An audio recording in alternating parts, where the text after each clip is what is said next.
Book 1, The Forest at the Edge of the World, Chapter 21. Something like this shouldn't happen for quite a while, considering. Several moons later, by the middle of planting season 320, Mari had had more than enough. Enough of the oversized tunics and skirts that only emphasized how enormous she was. Enough of the cringes of sympathy she received as she waddled like a stuffed duck through the marketplace. Enough of the inane questions such as, "Haven't you had that baby yet?" as if it were her fault, and making her feel badly would somehow change the situation. Even enough of her husband smiling as sweetly as he could, and reminding her how beautiful she looked as he gingerly patted her swollen belly. He was supposed to do that, Mari knew. She found it on Joriana's Shin's list to her son. Number 2, remind her how beautiful she looks carrying your child. Mari loved the wording of that almost as much as she loved number 7. Accept all the blame for everything, and don't aggravate her. Remember that this is, after all, your fault. And Mari reminded him of that fact frequently. Maybe if he'd been a bit smaller in frame, she wouldn't have been double her size for the past 10 weeks. Now, in the middle of planting season, while everything else in the world was bursting a new color and life, Mari was just bursting. Oh, it had been sweet and exciting a season and a half ago, once she finally got over feeling ill each morning and saw the small bulge beginning in her belly. They had only to tell her mother, and Hysamum squealed so loudly that the entire village knew within 5 minutes. Joriana's Shin even came to Edge in the dreary middle of the raining season to bring baby blankets, clothing, changing cloths, and a new list for her son, which he kept secured in his wardrobe for referral. That was where Mari found it one day while rearranging his clothing in a fit of needing to organize everything, which, interestingly, she saw as number 10 on the list. She will feel the need to reorganize everything. Help her. Remember, all of this is your fault. Mari loved her mother-in-law. All in all, the waiting had been fine, and even the forest had been quiet, allowing her to have her husband home every night. But for the past 2 weeks, Mari had been growing irrationally testy, number 1 on her mother-in-law's list. Everything was ready. The addition next to the study was completed and outfitted with the cradle she'd used as a baby, and the wardrobe was stocked with blankets, gowns, and stacks of changing cloths, which Mari was delighted to see Perrin eyeing suspiciously one evening. She was sure he heard him mumble, "Isn't there a better design for these? Maybe something to bury in the ground instead of washing afterward?" Everything was in place, except the massive creature that rolled slowly like a land tremor in Mari's belly. There was nothing else she could do each day, especially since she had quit teaching, but grumble as she straightened up the house, did the laundry, and washed the dishes loudly. "I'm going to break rule number 11, Perrin said, peeking his head around the door at a safe distance. He came home for his midday meal every day for the past few weeks, just to check on her. "And what is rule number 11? She asked crossly as she leaned over a washing basin, straining to reach a plate. "No matter how tempting, don't use my belly as a shelf?" He stepped into the kitchen and slid the plate over to her. "No, that's number 9, and I have resisted the temptation." He gently took her by the shoulders and turned her, the massive belly bumping into his sheathed sword. "Sorry," he murmured as he tried to hide his amusement.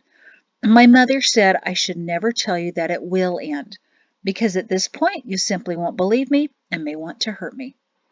"She's right," Mari agreed, "because I know, this is all my fault, but I love you for enduring it." Mari was about to re-emphasize his point, but only got so far as opening her mouth. "What's wrong?" Perrin asked, looking down. "Did your belly actually get nicked?" She shook her head. "See a mouse?" She let out a low moan and gripped his arms. His eyebrows shot upward. "Pain?" She nodded. "That kind of pain?" "Yes." She gripped his arms tighter. "Oh, it's about time," he sighed in relief. "It's not over yet, Perrin," she gasped again. He stayed loyally by her side that afternoon, the 46th day of planting season, uselessly rubbing her back and pointlessly promising her that Everything would be all right.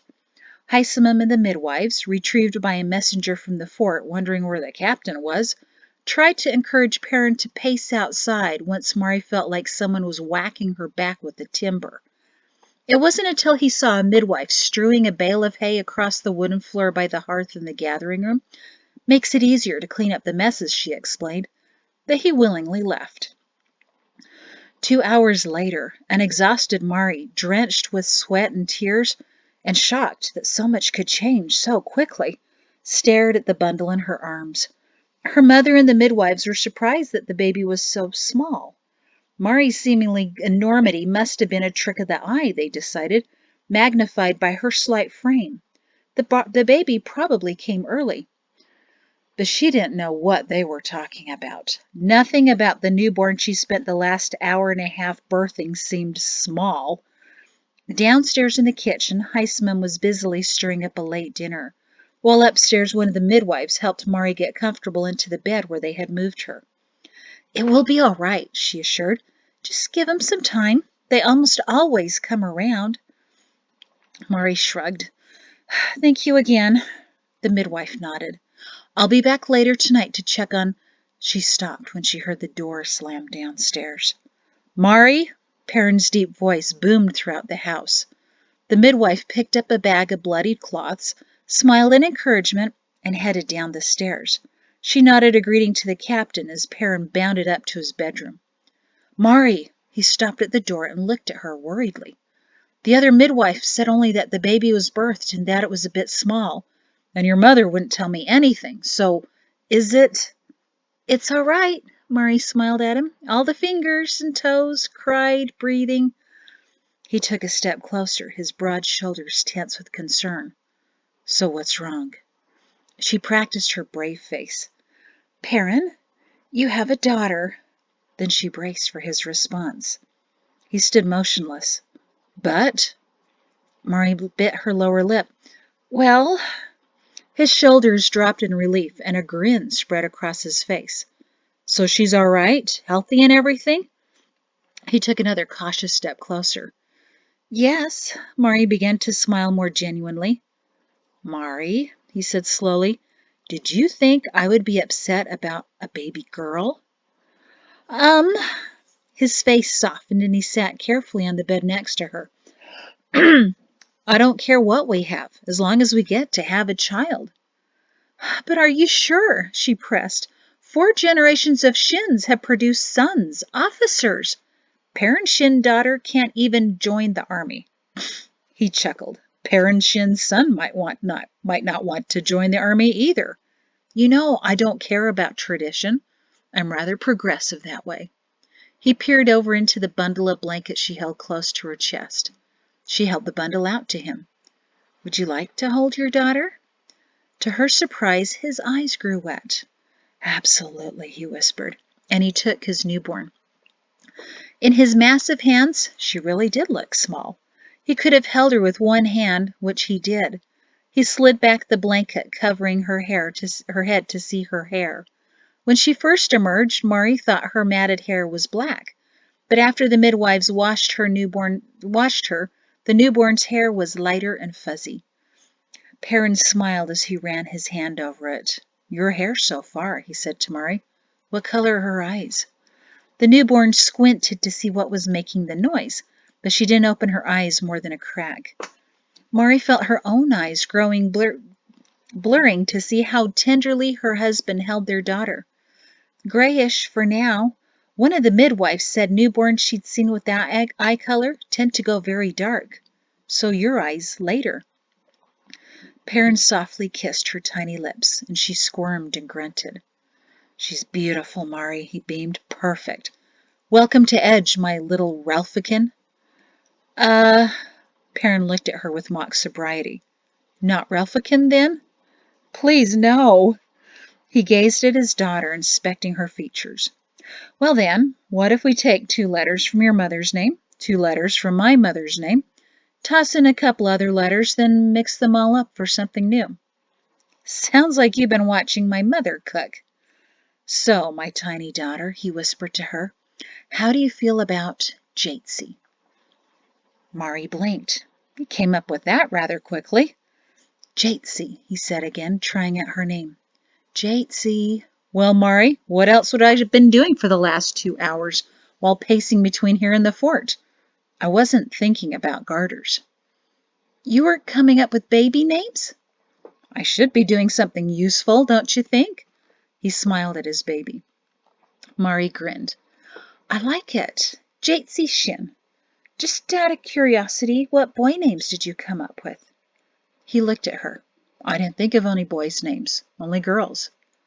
That's when Mari started to cry. Perrin smiled at his tiny girl. Don't be alarmed by your mother's behavior, little Jatesy. Your grandmother Shin left me another list of what to expect after you were birthed. Crying is on top. It means she's happy you're finally here, and so am I. Mari sobbed. Two men sat in the dark office of an unlit building. A girl? The second man said, concerned. Mal chuckled mirthlessly. I'm curious to see what happens next. I could tell Ralph was trying to make the most of it, but in his eyes I could see his disappointment. Such a manly son, and all he can produce is a female? Ah! His partner waved that off. Oh, I'm sure High General Shin isn't that perturbed by a granddaughter. Without women, there would be no more men, after all. She could still be the mother of a High General someday. But Joriana Shin is quite pleased, Mal said, narrowing his eyes. You sure there isn't some way women can't influence the kind of baby they birth? Some way they sleep or eat or carry it? The second man laughed. If there is, every woman would want to know the secret. Granted, men have suspected since the beginning that women communicated things we'll never understand, but knowledge as to how to give birth to a girl rather than a boy? Mal's shoulder twitched at his companion's continued laughter. It was a legitimate question. His companion wiped his eyes. So what do you think will happen next, as you so ominously put it? He can't be happy with this, said Mal, developing a sneer. What if having a baby wasn't even his idea? What if it was hers? So what? Mal sighed impatiently. Sometimes you're so slow. Of what use is a girl to a man like him? Many men actually enjoy their daughters, the other man explained. Find them not as disappointing as their sons. Speculation. Mal clasped his hands in front of him. We will soon see evidence that he is disappointed by having a daughter. Such as? Mal shrugged. Well, some animals neglect their young. Some leave the mate to raise the offspring herself. Bears have been known to destroy cubs to reduce competition.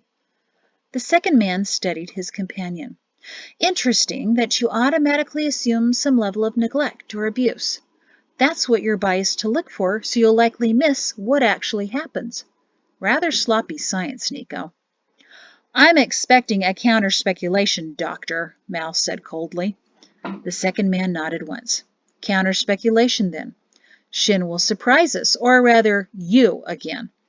We'll soon see evidence that he does enjoy his daughter, and he is open-minded enough to see how females are also necessary to the furthering of the world. Mal's mouth moved in a position of a smile, but nothing on his face did. Oh, how I enjoy your naivete. So optimistic. Just fills me with warm thoughts of butterflies and flowers.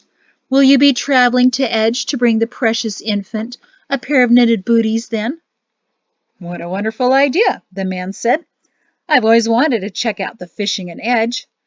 Mal glowered as his companion snorted a laugh. Excuse me. On Perrin and Mari's first wedding anniversary, the 38th day of wedding, 292, they didn't celebrate like many other couples did to commemorate their first year together by eating in the marketplace or going to the amphitheater.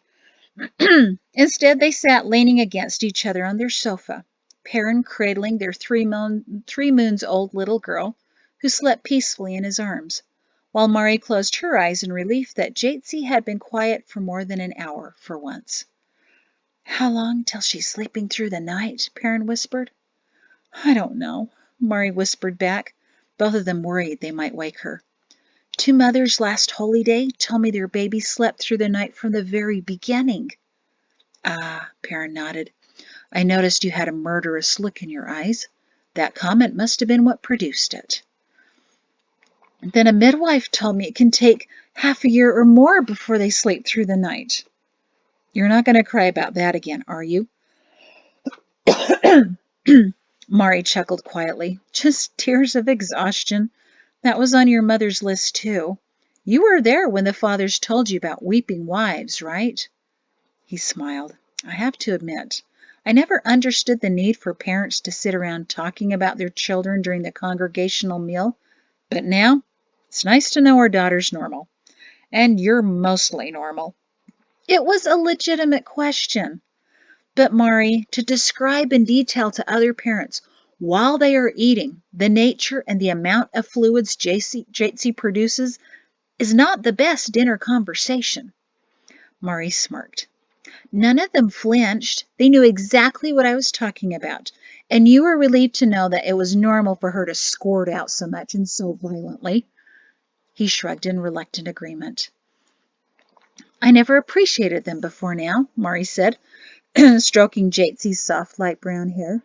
The villagers, I mean. I lived here all my life, but I never really understood what it meant to be part of them. I rather miss the nightly dinners they brought in, Perrin admitted, although some women have strange ideas of what to do with chicken. It was nice that you didn't have to cook for 5 weeks. I miss that too.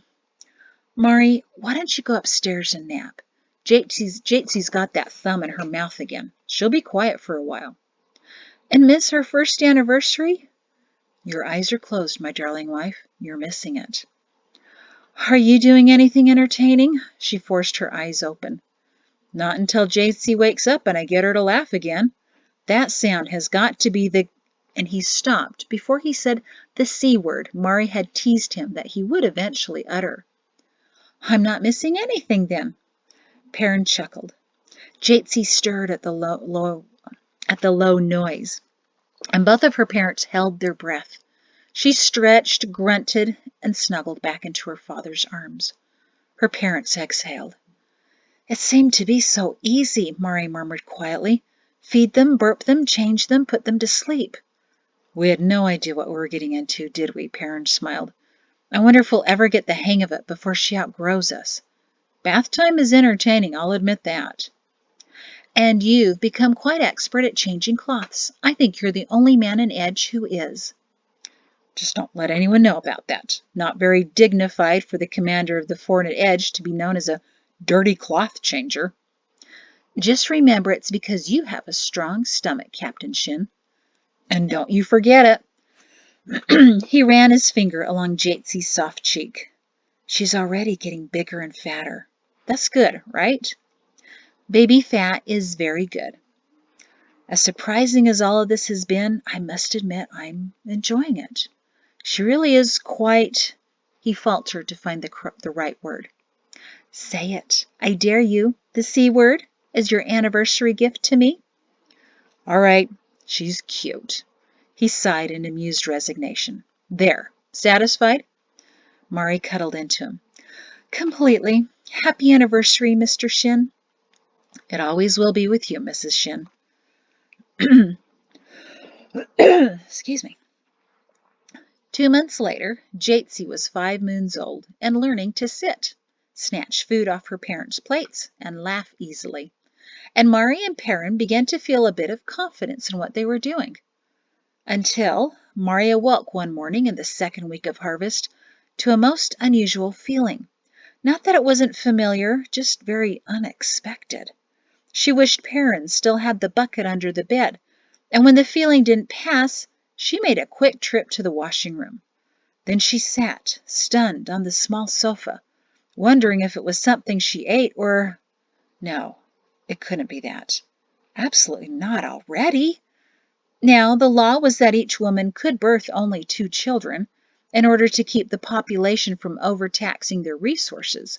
And Mari had heard that some thought a good idea if a couple wanted to fill their full quota of babies, they should have the children close together. But this close? By the end of the week, Perrin had that same look in his eyes he had over a year before. As Mari flopped wearily back into bed from yet another early run to the washing room, he said, "So, I was thinking the next addition should go on the other side of the house, up against the side fence. I have some ideas, and I'd like to build this one myself. I don't know that Jatesy would like to share a room when she's a teenager." "I can't believe it," Mari muttered. "I mean, it's really quite miraculous.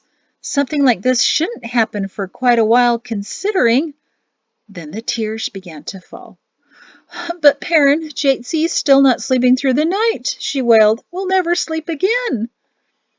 At least this time we'll know sort of what we're doing," Perrin chuckled quietly and gave her a comforting kiss on the cheek. "Last holy day, I heard someone wonder if the Creator has a sense of humor. I think I now have the answer for him." Two men sat in a dark office of an unlit building. "The information on the raid and trades has been most intriguing. I appreciate the chart you made," Mal said. "Thank you," the second man nodded. "I was cutting up my wife's pie and had the idea that its shape would lend itself to representing a variety of responses. I never before appreciated her pies. After so many years, you would think she could figure out how to make a decent one.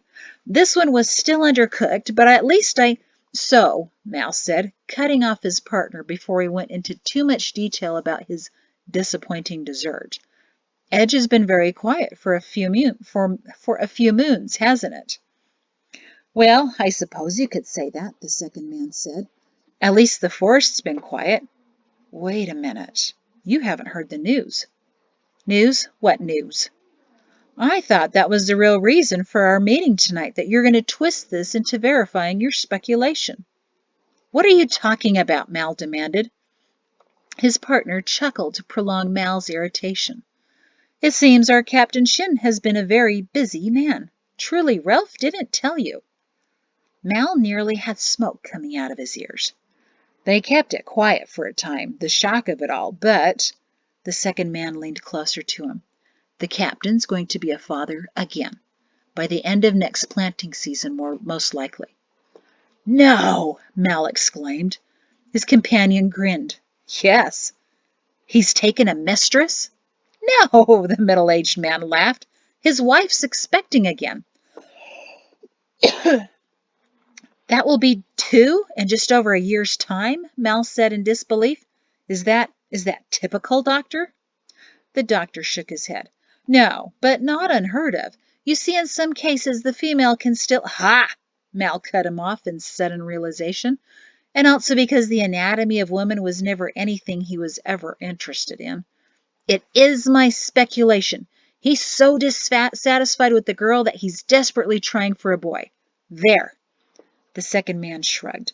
"Oh, I don't think so. From the bits of evidence we've gathered, Shin seems to enjoy his daughter. You heard the High General. Perrin even carried his daughter up to the fort to visit her grandfather when he was there for a brief inspection. I watched Ralph when he recounted the story.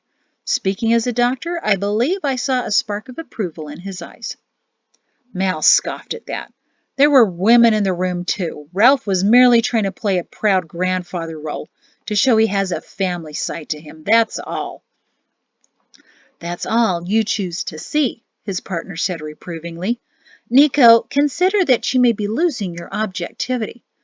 "Oh, not that again. You know how tiresome you sound." "Nico, you're not objective," Mal whined. "You know how childish you sound." "I'm 67 years old," Mal snapped. "Age has nothing to do with childishness. The second man leaned forward in his chair. "Nico, you're a brilliant man with a fantastic mind.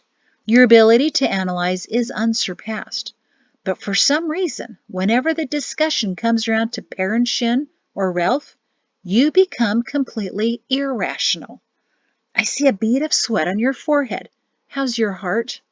"Fine," Mal bristled and clenched his fists. The doctor reached over to him. "Let me feel your pulse." "No!" "It's slightly elevated again, true, but that's only because I'm angry. A natural reaction." His partner leaned back.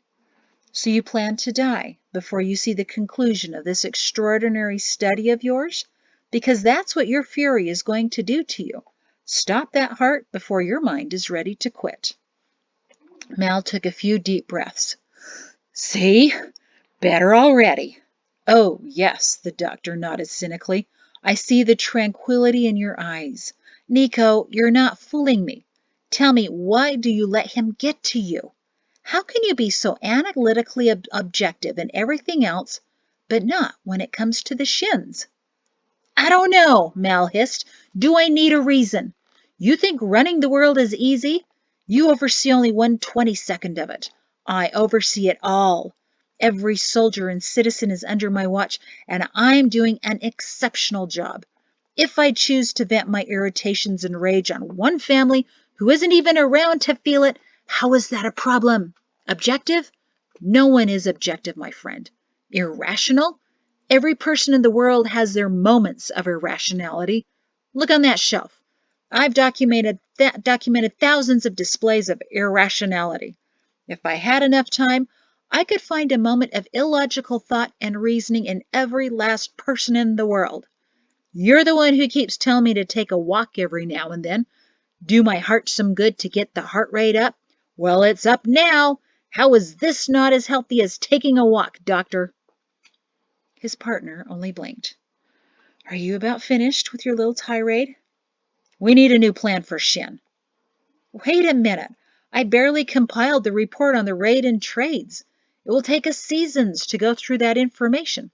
What do you mean, a new plan for Shin? I want him tested now. Again. His companion exhaled. Still on your tirade. I'm about to prove to you that I'm a compassionate man, Doctor, Mal said calmly. I want Perrin Shin to have a son. Uh-huh, his partner said. And how are you going to ensure that? Eliminate his wife and daughter. The doctor choked and coughed before regaining his voice. What? Consider, what if the second baby is another girl? He's already had one. Chances are overwhelming he'll have a second. Then Shin's chances at a son are over. What a waste. Even officers are allowed only 2 children. But, Mal continued as easily as if he was musing over dinner choices, as the law states, should his wife and children die, he can remarry and have up to 2 more children. Another 2 chances at a son. Now, what's not compassionate about that? It took the doctor several long, heavy moments to respond. That's an expecting woman? That's a little much, don't you think? And a baby. Mal eyed him. Shin's a test subject, remember? Consider the wealth of information we can gather from such a scenario. How would someone as strong as Shin respond to the loss of his wife and daughter?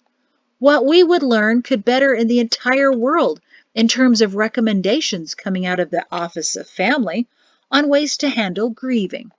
Then again, if he doesn't have any strong feelings for them, we will have done him a tremendous favor. In one way, we stand to gain a great deal. Another way, he gains a great deal. That's what we call a gain-gain situation. Had there been any more light in the room, Mal might have discerned the growing horror in his companion's eyes, but perhaps that was why they always met in the dark. Nico, you can't be serious. You can't do this. Not to them. Not to them, Mal repeated. Are you sure you're not bonding to him just a bit? I made that mistake once with the horse. When it died, I actually felt some sorrow. I couldn't fully appreciate the information its death provided me. It was almost not worth killing the beast for. Don't fall into that trap now. The doctor held up his hands. I'm not. It's just that, well, a wealth of information you mentioned. Perhaps there's more to this than we realize. A full range of possibilities we haven't considered. Do you know how rare it is for a man, especially an officer, to have 2 children? And so close together. Nico, we shouldn't eliminate a potentially captivating research project. Mal was unconvinced. You realize I had others to choose from. But I thought you were the most intelligent and open-minded. There are others willing to take your place, you know. His partner scoffed. Who? Gadaman? The most paranoid creature to have ever skulked in the world? When we began this, you said you wanted balance. Gadamin is as imbalanced and shifty as the land around Mount Deceit. You replace me with him, you'll both be discovered and overthrown in less than a year. There's tragedy, and then there's outrage. Keep this research to creating tragedy, and you can continue it for decades. But if it produces outrage, someone will start digging, and at the bottom of the pit, they'll find you. Mal met his stony glare. The return of the garters is tragic, my good doctor, he said. If Shin wants to avoid tragedy and wants his woman to birth another baby, he's going to have to make sure of her safety himself. Shin's a test subject. If you can't handle that, I'm sure Gadamin can. What's it going to be, Dr. Brizak? Brizak swallowed hard. Speculation? Fatherhood has made Shin so fierce a bear that not even a dozen garters could bring him down. A dozen, you say? Fine, Mal smiled thinly. A dozen for Captain Shin it is, then. It wasn't unusual to see the administrator of family life out in the city of Idemia, not even this early as the sun was rising. Of all the administrators, he was the least intimidating and most gregarious. He smiled at people as he passed and was known as the good doctor. Be it for his effectiveness or his manner, no one was quite sure. But his eyes had that sparkle one hoped to see when they were being told that it was indeed a raging infection, but he just might have something new to treat it that didn't involve cutting, sucking, or bleeding. So don't worry, sit tight, and be sure not to touch anything on your way out. 10 years ago, he joined the university working with other surgeons to experiment with sulfurs, resins, herbs, and anything else nature provided that might be medically beneficial. The university work was occasionally more time-consuming, but certainly more predictable than panicked knocks on his door at all hours. Still, he was frequently stopped along the road to take a quick look at something. It never failed to amuse him how modesty vanished in public places when the most famous doctor in the world could be persuaded to examine a body part usually kept under wraps, even in one's darkened bedroom. But the good doctor marched with single-mindedness this morning through the Mansion District and on to the official messenger service several blocks away. Something like this shouldn't go through the regular messenger service, because that mode of delivery would serve to confuse, not enlighten. The 55-year-old man, his gray-brown hair balding on top, and no, he wasn't working on a cure for something as vain as that. Besides, balding men are more virile, everyone knew that. Didn't notice the waves to get his attention, or the elderly man who held up a wrapped foot barely outside his peripheral vision. The good doctor stared only ahead of him, dodging citizens, carts, horses, and anything else that suddenly appeared in his shortened view. He only hoped he worded it correctly. It had to be subtle, yet obvious, while vague, yet telling. Writing complex details, cataloging findings, choosing words for their specificity, not their ambiguity, was all he'd ever done before. Yet he couldn't allow this. This was beyond research, running into senseless revenge. Revenge for a purpose, yes, he could see the reasons for balancing the scales once they'd been brutally upset. But this, to call this research, insulted science, and he wouldn't stand for that.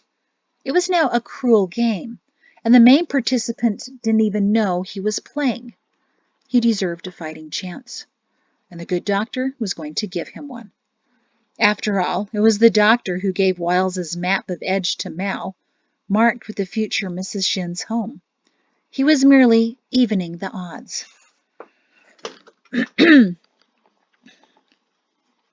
Chairman Mal took a deep breath and sighed. Yes, I actually do want to see him again, he said to the page that stood at the door. Told you, said a voice full of heartless glee, and the lanky man barged through. The page backed up quickly, shutting the door behind him. Well, Gadamin, Mal asked calmly. I had him followed all the way. Found the message, too. His small eyes brightened as he licked his lips. Where's the message now, Gadamin? On its way. That's what you wanted, right? Mal nodded. Yes. Were you careful? I'm always careful, Gadaman bristled. No one will be able to tell the seal was broken or the message read. So what did it say? Mal clasped his hands together. He wrote, Captain Shin, a dozen will be awaiting in the shadows to assist in the care of your wife and daughter. Mal pondered that while Gadaman puffed and bounced from one foot to another. Don't you get it? He told Shin about the 12 men you're going to send. Mal nodded slowly. I could tell he wouldn't let this happen. He knows he can't stop it, but he thinks he can send a warning. So can I bring him in for questioning? No, of course not. What has he done wrong as an administrator? Nothing. I can handle him, if there's anything to handle. Shin may understand the warning, but won't know when or how or what. In fact, it will make him all the more edgy. His smile sucked all the warmth out of the room. Indeed, Brizak just made this more intriguing. How will a paranoid man behave when he knows an attack is imminent, but doesn't know when? Oh, how I wish I had eyes and edge right now. Huh, it's not a bad idea, is it now? He muttered to himself. My own set of eyes and edge. Gadaman scowled at the chairman, following only half of what he was saying. Sir! Mal looked up. What should be done? Shin will know. Mal's smile frosted the windows. He's been warned that there are 12. That's why I already sent word that 14 will be on this mission. Dun dun dun. That's the end of the chapter. Thank you.